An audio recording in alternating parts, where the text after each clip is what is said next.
Are you guys looking forward to Wuthering Waves? Because I am, and if you're not, well, here are some reasons why you guys should be excited for the upcoming game. If you enjoyed today's video, consider leaving a like, subscribe my channel if new. It would be really helpful if you did do that because I'm getting very close to hitting that subscriber goal. Some reasons to be excited for the game, what I'm personally excited for, I'm looking forward to the graphics, the combat, just having a new game in general to play, and also some new waifus in a gacha game. Something I'm very excited for, and I'm very much looking forward to this game. Now, something I do want to touch on really quickly because I've seen this kind of buzzing around with the community around this game. This game is going to be hard. But I feel like people are setting the expectations a little bit too high for the difficulty level of what this game is going to be. And a lot of people are going around saying, oh, it's going to be the hardest game, it's going to be like Assault. No, it's not going to be that difficult. It'll be harder than most other gacha games, sure. But what you need to understand, at the end of the day, this is a mobile game. It's a gacha game. It's not going to be extremely bullshit, overpowered, like difficult kind of game. It's not. It's just not. Because you're going to remember, these games are going to be playable on these devices, like, you know, your phones kind of stuff. It's going to be playable on one of these. It ain't going to be that hard. It's going to be harder, but not that hard. And I really just want to set that expectation like right now. Now, does it mean there won't be some more challenging fights in the game? Absolutely. And for some players might find certain fights harder in the game than what other players were. But like, what I'm trying to get at is don't go expecting Dark Souls level difficulty kind of fights. Like, it's just not going to be a thing. I'm sorry, it's not. Just get that expectation down if that's what you're expecting, because that's not what it's going to be like. And it doesn't mean the combat and the boss fights and all those kind of things is going to be bad. Absolutely not. It's going to have one of the better combat systems we've ever had in a gacha game. This game is being published and made by 𝙀𝙓𝙋𝘼𝙉𝙿 Games. If you guys don't know who they are, they're essentially the developers of 𝙀𝙓𝙋𝘼𝙉𝙉, of which have made one of the best action combat systems in mobile gacha, period.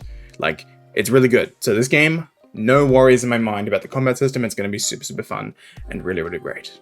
Now, another really important thing that I want to touch on, they did a developer live stream a little while back, or like an interview kind of thing, talking about how they've just reworked the entirety of the game, basically.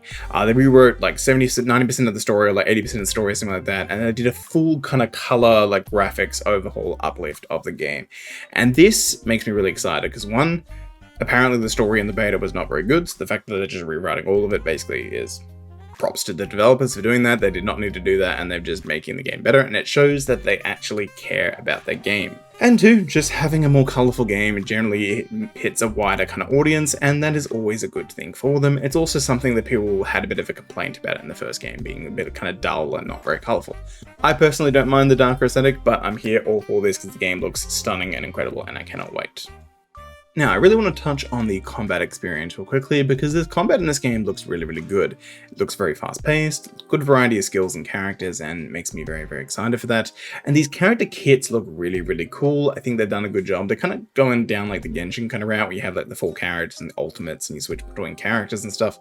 But honestly, I don't really mind about that, because they've actually, looks like they've done a very good job. They're doing their own kind of spin on it with like the 𝙀𝙀𝙉𝙉 Games like combat kind of feel, which makes me pretty excited for the game.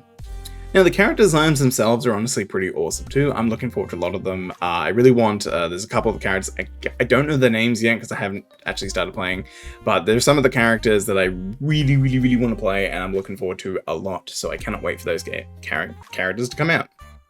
And something to keep in mind with these kind of games as well, the initial release characters in terms of design and like gameplay kit will get better and better over time with more characters that come out, because that's usually how these games kind of work. The initial character sets are kind of like just the baseline standard characters, and then over time you start getting the more crazy, the more wacky, the more interesting kind of characters.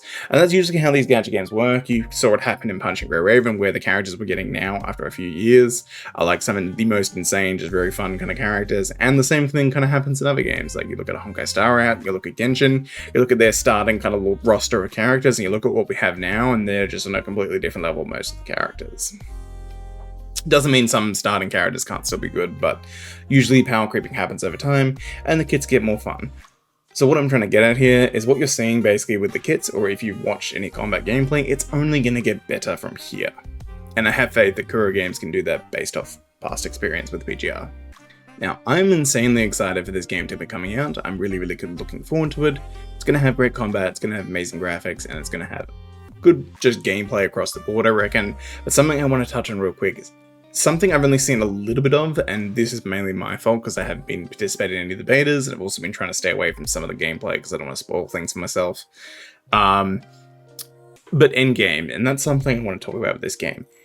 If this game can deliver on endgame, it will be massive, because this game is trying to go for what Genshin was trying to do, but Genshin obviously doesn't have a very good, robust endgame, and basically has none at all. And if this game can do that, it's going to pull a lot of players over from Genshin or other games into it, or even existing or new fans. But something I want to be very, very clear on, even though I do believe everything I said just then is going to be true, and that will actually end up happening, assuming they can deliver on that endgame experience, this does not mean it's going to be a Genshin killer. I hate that term, just the Genshin killer, just being plastered on this game, and just any game that comes out that looks remotely like Genshin. It's like, yes, there are similarities, of course, but it's like, nothing's gonna kill Genshin. It's such a silly statement. If anything's gonna kill Genshin, it's gonna be Genshin themselves, what they're doing at the moment, making just poor decisions for their game and the community. Like, they're in uproar right now, their community, but it's like, can we just stop throwing around this term, because it's honestly just kind of silly. It doesn't make sense to do. Comparison makes sense, but saying something that's going to kill another game, it's like, especially when something the size of Genshin is just dumb. And instead, we should just be trying to enjoy the game as it is, as it comes out, because honestly, it's kind of dumb. Like, why are we doing that? just like, I get people want to have like it's the Genshin killer, it's going to finally, it's just like, no. It's going to be, what it's going to do though, it's going to create competition, and that's the important thing, because then the two games are going to intersect and have like, oh, this game does this thing better, and maybe it'll force the other game to improve on this thing. That's what's going to happen. But it's not going to be killing either of the games doing that, it's just not how it works. But in conclusion, I'm very, very excited for this game. I cannot wait for it to come out. There is a closed beta test coming up very, very soon. I don't think I got into it. I don't know if the invitations have all gone out yet, but I did apply for it. I'm kind of sad if I didn't get into it, but oh well. Release day should be around the corner sometime. We don't have a date yet, I believe, but we kind of know it's probably coming out in the first half of this year. Don't quote me on that, that could be not true. But I believe 𝙀𝙓𝙋𝘼𝙉𝙿 Games have stated that they'd like the kind of rough kind of window before, I don't know when, or even if that's even true, but hey, we should be expecting the game sometime this year at the minimum. So hopefully we can play the game very, very soon and have it in our hands. I'm very much looking forward to it, and you guys should be too. Anyways, see you guys when I have time. Bye guys.